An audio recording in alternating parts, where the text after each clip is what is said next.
Welcome to the Whitetail Obsession Podcast with Dave Richmond and co-host Chris Worthing, where we talk and teach everything deer and turkey hunting related. Follow along as we help teach you tips and techniques about hunting, food plots, and habitat management strategies that everyone can use. This is podcast 124. This is a very, very, very special edition because it'll be one and done and never discussed ever again. Possibly. Possibly. But we're going to do a fishing episode. And we're going to talk about favorite lures, my most recent fishing experience, the trip that I have planned with Chris that you see on the other side of this camera that's always late. He's never on time, and so forth. So I'm pretty excited about it because I've recently regained my love for fishing over the past few years, and I'm excited to talk about it. Only because he watches me fish. No, you cannot fish. All you do is catch little 4-inch trout. Hey, that's catching. It is catching. Catch and release. Catch and release. 4-inch trout, minnows. You throw out lures and you catch minnows. Whatever. That's bait. Gotta you have bait. You gotta be like me and throw a topwater popper and catch 2 fish on one lure.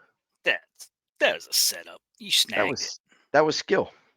Snagged it. It's a special pop, pop, pop, and you catch 2 fish on one lure. Okay. All right. So it's not hunting related, unfortunately. So anybody that, we apologize, but I had a recent fishing experience here that I like to get off my chest. And I've lost sleep about it. He was experiencing dueling banjos. Yeah. In So the hills of West Virginia. Yep. I'm not going to say where I was fishing because it's kind of a hot spot, and I'm not going to give it away. But come on. What I will say is I was fishing on the Potomac River. I'm not going to say what part though. In the water, on the Potomac River. Water, not water. Water. Usually on my trip, I go by myself, and I have to carry my canoe down a hill down to the Potomac River. I'll leave it sit there. I usually take like a cable strap it to a tree, and then I drive 7 miles downstream and I park at a train station and leave my truck there, and I get an Uber ride back to my canoe. That's my normal trip. Now, I've done that. I used to do it when I was 14 years old. I stopped fishing for many years, but I recently got back into it 3-4 years ago, bought a canoe, started doing this trip, and I catch pretty good bass, minimal 20 fish a day. If you do the trip by yourself, usually 20 fish, 20 bass, smallmouth. But there's another section to this river that I wanted to canoe even further. It'd been I think it was 16 miles total, but it would have to be an overnight trip. So I planned it, and we went down there, me and Brad, and the first day we got down there, my dad actually dropped us off, and we got on the water. It was 6:15. We started catching bass, pretty good ones, about 3-pounders, couple 3-pounders first thing in the morning, 3-3, and then the rest of the day was pretty much 1.5, 1.5 pounders. Mm-hmm. So, quarter pounder with cheese. Yeah, quarter pounder with cheese. So, and we were catching them on jerk baits. Now, the past 2 years, I didn't have any luck with jerk baits down there. It was all topwater poppers. And then the topwater popper became my favorite lure. Literally, pop it out. I mean, I was catching bass left and right. But for whatever reason, this year, they're hitting on jerk baits. And I use different colors, kind of like the broken back, the split one. The one that jointed. There you go. And that one works the best that I found this past couple times. Talk about Brokeback Mountain. No. I've tried drop shotting. I've tried just regular jigs and worms. Caught a couple on drop shots. Uh, no luck on poppers, but I did catch one on. I caught one bass on a chatter bait, chatter lure. Um, Other than that, it's been jerk baits. So anyway, we had the canoe fully loaded. I had this big giant waterproof bag. We had all our stuff in there, clothes, tents, sleeping bags, pads, pillow, everything you can think of. So we got to the area where we were camping, which was midway point roughly, and it was a campground. So I booked this campground probably 2 months ago to camp at, and it's says it's a family campground. Well, personally, I've never stayed at a campground before. Like I go camping out in Western Maryland and it'll just be in a state forest and I'll just camp anywhere. This was an actual family campground. They had RVs there. Uh, you could do tent camping and there was different sections. They had a section for RVs, one section was kind of like a more of a like a public tent tent area you could set up. And then I chose this other area, which was supposed to be the more private area The of nudist side, right? yeah, because I wanted to get away from people because I don't like people. So um, I wanted to get away from all. I figured, all right, yeah, if we pick this spot, we can get away from all the noise, all the BS, all the crap. Get away from all the noise. I didn't know what to expect. I'd never been there. So anyway, we get there. We pull up to they had a boat ramp, literally right off the Potomac River. We pull up, pull the canoe up on the dirt there. As soon as I get out of the canoe, all I smell was freaking weed Nice. everywhere. There was people You was hot. there. Yeah, I was. There was people everywhere, drinking, partying, weed, and I was like, I told Sweet. Brad, I said, man, this ain't for me. I'm not a people person. I'm not a partier. I'm upset. So he was laughing. He's getting on me and everything. So anyway, we check in and she showed us the area we were camping in and the more private area they had like designations like it was like 1 to 15, and I think we were 15. So we go over there, had to walk down this long road, get to the campsite, and when we go over there, I'm looked at Brad. I said, Brad, I thought this was supposed to be private, right? There was tents all over the place, right? Oh, So we get sent up, get the tents up, and they had a bathhouse. I go in the bathhouse, take a shower, come back, start making dinner, cook burgers on the grill, and um, we're sitting there making dinner and everything.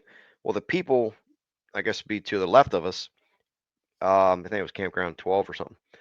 Um, all of a sudden, I smell weed again, right? And I look over, they're over there just puffed at. I mean, they're smoking like crazy, right? yeah. Cheech and Chong. Yep, and everybody's holding a solo cup, sitting there drinking, hollering, and it's starting to get like 8 p.m. Right? I said, Brad, this is not going to go well. I'm going to flip out on somebody. So, because I wanted to sleep, I like my sleep. So I don't know. It was like 9 o'clock. I said, Brad, I'm done, man. I'm burnt out. Going to the tent, going to sleep. So he goes in his tent, I go in my tent, and it was just hooting and hollering, noise, Yeah. partying. Next thing you know, I Woo. hear this lady start screaming, right? So here I am in my skivvies. I lean up and I open the window up to the tent. I Stick look the over to G lock out. yeah, she's over there yelling and kicking rocks. And she's just drunk. Nothing ever good happens with it. So she's over there hollering, screaming. She's like, I'm tired of you lying to me, blah, blah, blah, blah, blah. I mean, she's just flipping out, man, kicking rocks, right? So finally, I fell asleep around 10 o'clock. Well, I woke up at 12. Like I got 2 solid hours of sleep. I woke up at 12. There's music blaring, people hollering, screaming, partying. I'm like, this is crazy, right? So then I realized, which I should have realized, but in between the Potomac River, you have the campground. Then on the other side of that is the train tracks. Dude, when I say trains, I'm talking trains. There was a train that went by every half hour blowing the horn Oh my. all night long, all Oh night long. geez. And I was up since 12 a.m. People were partying. Finally, at 3 a.m., it went silent. Hmm. But at that point, I couldn't go back to sleep. I was wide awake. I get out of my tent at 3. I went back to the bathhouse. I took a shower again. I came back. I started heating up coffee. I'm throwing sticks, and stuff at Brad's tent because he's over there snoring away. I mean, he was snoring. So finally, he wakes up and he gets out. He's like, "Dude, did you hear all that partying last night?" I'm like, "Yeah, I heard the partying. Like, I got 2 hours of sleep. I couldn't sleep anymore." He's like, "Yeah." He's like, "Do you hear that lady kicking rocks and stuff?" I'm like, "Yeah, I heard her kicking rocks." So, Getting a phone call. not to mention, I bought this air mattress to sleep on. Right. I pumped the thing up, and I couldn't get comfortable in that thing. My low back was killing me. I couldn't sleep because of that, and then the people yelling. And then the next day, uh, we got back on the water and went like 7 or 8 miles or something further downstream. And the Hmm. second day, we literally caught 3 fish. Oh my. So that stretch of the Potomac, I mean, with what we were using, our methods, I guess, we caught 3 fish. So the upper part where my trip usually goes, That was that's the where hot spot. that's the hot spot. That there's more rocks, there's more ground, you Yeah. know, under structure and stuff. That part of it was more flat. There was no rapids. There's no rocks. It was just kind of wide open. Hmm. Um, so that was my experience at the campground. Mm, I not wouldn't good. call it I wouldn't call it a family campground. It was more of like a partying campground, Party. which, people can do what they want. It's a public place, but I just assume that, at 10 p.m. would be a standard noise thing where, yeah, you can do what you want, but you Right. gotta, you know, people, you got no respect for nobody. So they just decided to party all night. I mean, it was everybody. I mean, partying and making noise all freaking night long. Now, weed is legal in Maryland, right? Uh, You can possess just so much. I think so, yeah. I Yeah. don't pay attention to it because it annoys me. Um, Yeah. so I mean, everywhere you go, you smell it. I I mean, mean, no matter if it wasn't like they was doing anything illegal. They was just up late. I don't know, I don't know. I mean, no matter where you go, I mean, I smell it. And when I travel, I go in PA, all you do is smell freaking weed. And I go in Maryland, whether you're in the city or country, you just smell weed. It's just to me, it's annoying. I hate it. Don't want to be around it. Um, but that's just my opinion. Uh, That's my fishing experience Oh boy. this past weekend. So, how does one get an Uber to take you back to your truck? You never used Uber before? No. This guy's so out of touch with technology. I'm gonna kill you. You live So in the city. you got Ubers where you're at? You live in the city. I don't live in the city, son. Country boy can't survive here, No, man. I'm telling you. I live 2 minutes from horse farms and Oh, uh, you just cornfields. Baltimore City. I live 40 minutes north of City Baltimore slicker. City. He's a city slicker. He gets No, Ubers. I got more cornfields here than you do. He gets Ubers. When I need one. What the heck's an Uber? It's like a You don't know what taxi. a you don't know what an Uber is? It's a And jitney driver. you get on an app called the Uber app and you Okay. schedule a ride. Huh. You put it in there, you put your address in there, and somebody comes, picks you up, Oh and takes my. you wherever you need to go. Serial killer. Elon Musk, man. Elon Musk created Uber. Really? Yeah, years ago, and then he sold it. Man, I'm out of touch. You are out of touch. But yeah, I pre-schedule a ride. So Huh. I put in the train station where I get picked up at. I'll say pick me up at 5:45 in the morning, and then I put my destination back where my canoe is, and 5:45 there's a guy waiting there to pick you up. You hop in the back Wow. seat, and he drives you to wherever you need to go. Not bad. Yeah, it's like 10, it cost me like $10, Huh. $12, whatever it Just is. there's a guy at work. He was getting rides. I guess it was probably Uber too. I would assume he was Probably. getting rides from work at the Punxsutawney Mm-hmm. where his girlfriend lived Yeah. because he had a DUI and needed to do some paperwork and stuff before he can get driving again. Now he's driving, but Mm-hmm. the first Well, couple, I know guys that do Uber on the side as a side business, and they'll make like an extra 40, $50,000 a year just driving Uber Hmm. because you get into the busy, you know, hours of people, and they'll hang out because when you request an Uber, it's basically wherever that driver is, whoever that driver is closest to somebody, he'll get the first like notification, like, hey, this person's looking for a ride. So busy times of the night or whatever, baseball games and things, people need rides because they're drinking, they don't want to drive and stuff. The yeah, Uber drivers will just sit there by the stadiums or bars at night or whatever, and they'll sit there and get rides all night long. you can just flag them down. Yeah. No, no, no. You get the a notification on your phone. You have to do it through the app. Yeah. Yeah, because safety thing or whatever, you gotta do it through Can't the app. just dive in someone's back seat and say, "Take me here." No. Huh? So, but yeah, Okay, that's Uber. But crazy.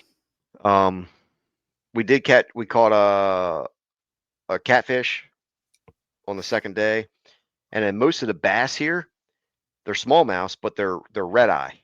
Yeah, You got them there, PA? yeah, Yeah.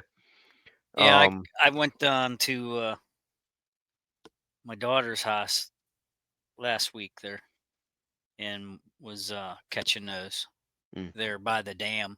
mhm. I caught two above the dam and one below the dam, and of course my go-to is a Rapala. We know. Rapalas are that's my favorite. I love them. Yep. And I pull when I I had my rod set up obviously from last year, the one rod that I took down there, and it had a spinner on it, a rooster tail. So I threw it a few times and nothing hit it. So reached in my vest, grabbed my little tackle box, went in for my favorite black and silver, and the lip was broken off of my Rapala. Mhm. I don't remember doing that last year. And if I did, why did I stick it back in the box? So Old I don't age. know. I don't know what happened. So it's missing a lip, so it's no good. So before you get up here, I got to go buy my secret weapon. Secret weapon. The secret weapon, the black and silver Rapala. So I had to use a blue and white one. No luck. No, they like I said, I caught three. So, Mm. but The color that was working for me on the jerk baits was like the silverish, bluish ones. mm, That one and like a light brownish one mm. was the ones that they seem to be hitting on. Usually I have luck with like white ones or like yellow or something like that, but they See, weren't hitting them. I'm 100% Rapala up here. Now, when I Mhm. lived in Pittsburgh and I fished the Allegheny, I used Rapala down there too. But I was a big jig fisherman down there. Mhm. I would get 16th and 1/8 ounce jigs Mhm. and tip them. Well, of course, I'd have a Mr. Twister tail on it, Mhm. the curly tail. But they were real short little things. Sometimes I'd buy the fuzzy grub, the white Mhm. ones. I like the white ones. And there, right up the road where I fished was a bait and tackle shop, and they sold fathead minnows. So if I would tip one of those jigs with a fathead and throw it out there, man, all the time fishing. I mean, it was just crazy down there. It used to be so good fishing down there. And now when I go home to see mom and dad, sometimes I'll go down and stop at the river and take the rod along. And I'll throw the waders on real quick and I'll wade out and I'll fish for a couple minutes and there's nothing. It's like the Mhm. Dead Sea now. Like they totally messed it up down there. Like now they keep the water real low. You can walk halfway across the river you know. It was around the Harmerville exit of 28, and it's where the mouth of Deer Creek dumped into Allegheny River. And there's a big retaining wall there on the one side of the creek. So you have a definite straight drop off there, uh, and you park in the parking lot, and you walk down through the weeds and you get down to the creek bed. And I would usually stand at the mouth there and pitch up against the wall and just let it hit the wall and just slide down, and then just start hopping it from there. Just little tiny wrist flick and slam. Back then they had a big uh, stocking program with the white bass. It's the hybrid of the striper, Mm-hmm. and those things were super mega strong. Like, it was like a 10-inch white bass would fight like a 3-pound smallie. Just those things were just ferocious, and Mm-hmm. they'd hit so hard. It was just so much fun. They used to just really keep up with the program back then, and now, like I said, I've been out of Pittsburgh for 22 years and 23 years now. And like I said, when I go back, they keep the water levels, the dam, they must open it up, and they let the water down so low that, like, I never seen the, I don't know what you would call it, the bottom of the river. I guess that's the easiest way to explain it.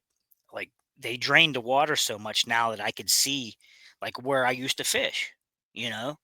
And, like, I never understood why I always caught the fish where I did, because you can't see the bottom necessarily, but I knew the areas where I caught the most, and that's where I would go. Well, now you go down there and the water's drained down past that, totally below that, and there's like brush and grass and stuff growing up out of the river, where I used to actually fish, and it's just weird. So now all there is there's a deep channel, and down there there's sections in the river. There's an island in the river, and there's like 99-year leases. There's camps and stuff over on the island. So you literally could walk across the river in your waders just to the edge of that deep ravine, because they got to have a spot there for the boats and tugboats and stuff to go up through there,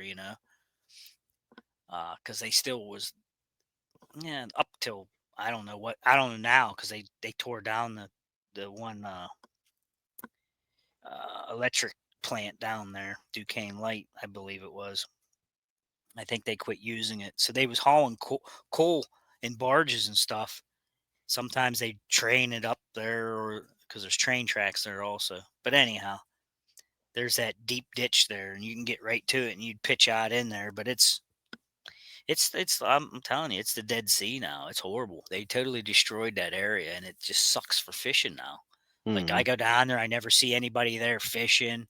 You know, now it's all recreational boating. Everybody's into buying a boat or a ski-doo or something, ripping around, and yeah, they screwed it up real bad. But So yeah, I this, was the jigging and the Rapalas is my thing.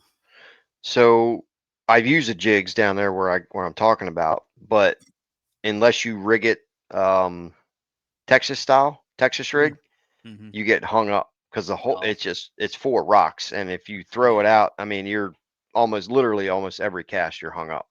Okay. So I was rigging them Texas style, and it helps, but occasionally you'll still get hung up. I started Yeah. doing the drop shot um this year, and it seems it works a little bit better, but you still get hung up just because the water is Yeah. so fast flowing some areas, but it's just four rocks.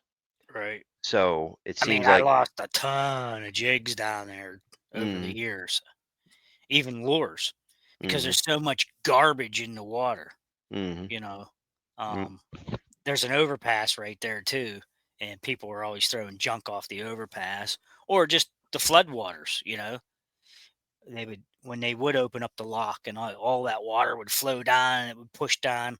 Like in the wintertime, you get all these dead trees. And I mean, there's times I was out there fishing and a dead deer would be floating down the river. Hmm. Just dumb stuff, tires and Yeah. things. Yeah. Well, you said with people not fishing really there or whatever anymore. Like this run that I used to do, this 6 mile run between bridge and the train station. When I was 14, 15, 16, I did the same trip, and you would see nothing but canoes. I Mm, mean, there'd be people doing the same thing. I yeah, mean, tons of people. The past 4 years that I've got back into this and I've been doing this same trip, I've seen a total of 2 canoes. yeah. See, like the the boat launch was below me a couple hundred yards, and they used to put in, and they would motor right up to me and anchor. Here I am standing in hip waders, you know, and they would anchor out there 50 yards from me. And they're Hmm. casting at me and I'm casting at them. It was dumb. But we were Yeah, all that is catching dumb. fish, so nobody said nothing. Yeah, yeah, But yeah. I don't. Me and Brad saw one guy on a boat, an actual gas boat, bass boat. Um, he came up from the opposite way.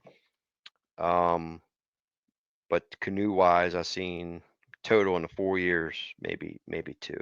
hmm, So I don't know why, I don't but know. Maybe in the future, maybe I'll own a boat. I don't know. I want to buy a little John boat. I would like to have a boat, nice, just a little, I don't know, 16-foot boat or something, with a little 9.9 on the back. Just Hmm. something I can use here in the Clarion. And because there's a couple boat launches here in some deeper water. And if you go down further, there's walleye and everything down in here, towards Clarion area. Hmm. Yeah, there's So, walleye in the Potomac there. Walleye, largemouth, smallmouth, catfish, and all that. The mhm, only thing that I've ever caught there is smallmouth. yeah. Never caught a See, walleye. what the one neat thing in Pittsburgh was they had sauger, and sauger is a hybrid of a walleye.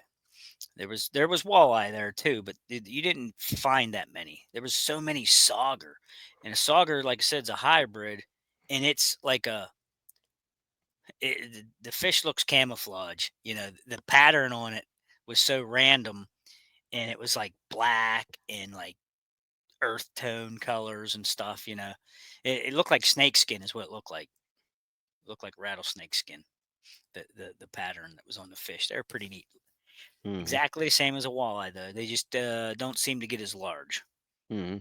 Well, the end of this month, I'm going to Deep Creek Lake, down in Western Maryland.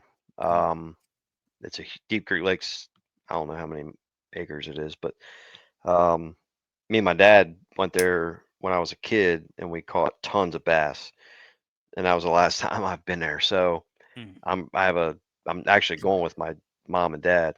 Um, we got a cabin, and I'm gonna take my dad out on the canoe and fish the Deep Creek Lake. So hopefully, nice. we have some success there, and then the following week we'll be up with you, um, Yeah, and so I can outfish you again.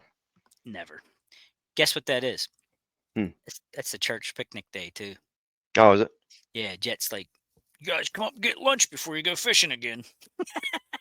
So I don't know. again? Did we do it last time? No, no, Oh, I meant before we go fishing again. Meaning, oh, because I oh, oh. told him, I said we'll Yeah, probably go out in the morning and then we'll probably take another yeah, trip in yeah, the yeah. evening. And I he's like, got you. well, make sure you come up and get lunch and hang out with us for a couple hours. I said, we'll see. Didn't we Yeah, go there that one time? I think we did. And they had food there that when we Oh went. yeah. Was that Oh, the that's same what thing? this is. Yeah, that's what this is going to be, a big cookout.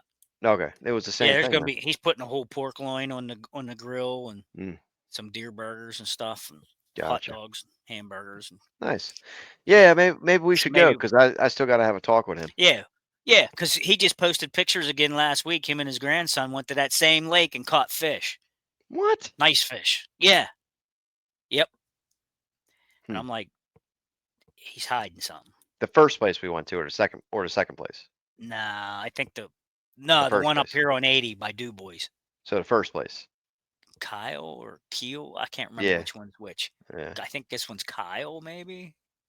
Well, I can't remember. But the he one must on 80 have on the he way to must Du have the Bois. secret touch or something. He said, man, they was out fishing in the middle and everything, and was just using like a drop shot, like worm thing or something, and he's like, we were Tearing 'em up. killing them. I'm like, I said, me and Dave was all over that place rowing. See, because he went in a John boat with a daggone motor. Mm-hmm. I said, Dave and I went up there and rowed. And I said, the only thing we could catch was all around the edges and in that one cove. That one cove, we tore them Yeah. up. Yeah. But they were just all dinks. Right. And then that big storm blew and we didn't do too good after that. Mm-hmm. So, well, that's our big fishing cast. Yeah, first time. So that's my fishing experience, camping experience, and I feel like I should write the campground an email and complain. But I'm not going to. That's funny. Because it is You what was it high is. as a kite. That's why you didn't sleep. I was high You as was a gonna kite bark from at all. the moon. Yeah, here I wanted this nice peaceful camping with listening to the birds chirp and just hanging out. But no, I had to deal with pot smokers, partying, yelling, That's funny. and boom boxes. Oh my. It was rough. Oh well. Whatever. All right. That was 1, 2, 4. 1, 2, 4 podcast out.